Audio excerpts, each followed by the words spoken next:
যাত্রাবাড়ির কাজলাতে, ওখানে মানুষের হাড় গোট মাথার খুলি পাওয়া গেছে। জুরাইন কবরস্থানে বেওয়ারিশ লাশ দাফন করা হয়েছে। এই যে আঞ্জুমানে মুফিদুল ইসলাম, ওরা অন্যান্য সময় 20-30 জন 40 জন লাশ দাফন করে, ওই মাসে প্রায় 500-এর কাছাকাছি ওরা লাশ দাফন করেছে। তাহলে এই বেওয়ারিশ লাশগুলো কোত্থেকে আসলো? এবং আমরা আরও প্রমাণ দিতে চাই যে প্রসিকিউশন যেখানে তদন্ত করেছে, ওনারা লাশ এবং লাশের পরিবার, তাদের কবর যেখানে যেখানে পেয়েছেন তাদেরকে শনাক্ত করেছেন। যে সমস্ত লাশগুলো বেওয়ারিশ দাফন হয়েছে তাদের তো পরিবার, তাদের ঠিকানা তো চিহ্নিত হয় নাই। সুতরাং এইগুলিকে আরও যাচাই বাছাই করে একাধিক আরও এই বেওয়ারিশ লাশ যাদের শুধু নাম আছে কিন্তু কোনো ঠিকানা নাই, এই ঠিকানাগুলো সংগ্রহ করে এবং আমরা চূড়ান্ত পর্যায়ে যেন তালিকা হয়, এই জন্য আমরা সহযোগিতা করছি।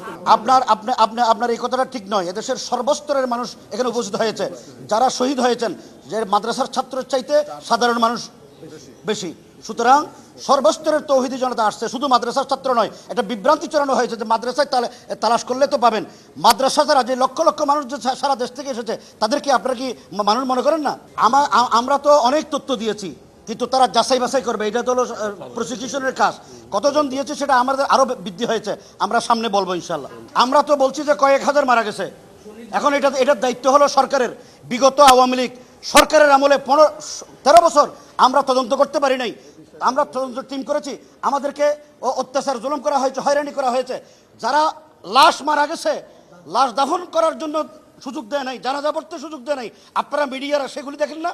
যেখানে একটা লাশ মারা গেছে, একটা লোক মারা যাওয়ার পর র্যাব, পুলিশ, রাষ্ট্রের, এই দেশের জনগণের ট্যাক্সের পয়সায় বেতন খাওয়া এই কর্মচারীরা লাশ দাফন করতে দেয় নাই। লাশ বাড়িতে যাওয়ার আগে ঘিরে রাখা হয়েছে, আত্মীয় স্বজনকে এসে লাশ দেখতে দেওয়া হয় নাই। এইগুলির কারণে ভীত সন্ত্রস্ত করা হয়েছে। সুতরাং এমন ভয়ভীতি প্রদর্শন করেছে। দেশের বিভিন্ন জায়গায় মামলা হয়েছে, শহীদ পরিবার করেছেন, হেফাজতের পক্ষ থেকে করা হয়েছে। আন্তর্জাতিক অপরাধ ট্রাইব্যুনালে আমরা এই মামলা করেছি। আমরা সর্বোচ্চ এখানে আদালত, এখান থেকে আমরা ন্যায় বিচার চাই। 5ই আগস্টের আগে তো হেফাজত দাঁড়াইতেও পারে নাই, যেখানে আমরা কথা বলতে পারি নাই, যেখানে আমাদেরকে শত শত মামলা দিয়ে হয়রানি করা হয়েছে। কেউ যদি কথা বলে তাদেরকে গুম করে নেওয়া হয়েছে, জঙ্গি বানিয়ে দেওয়া হয়েছে, সন্ত্রাসী বানিয়ে দেওয়া হয়েছে। এটা তো সরকার করবে, যে সরকার হত্যা করেছে তাদের কাজ ছিল কয়জন মারা প্রমাণ করা। তারা তো বলছে যে একজনও মারা যায়নি।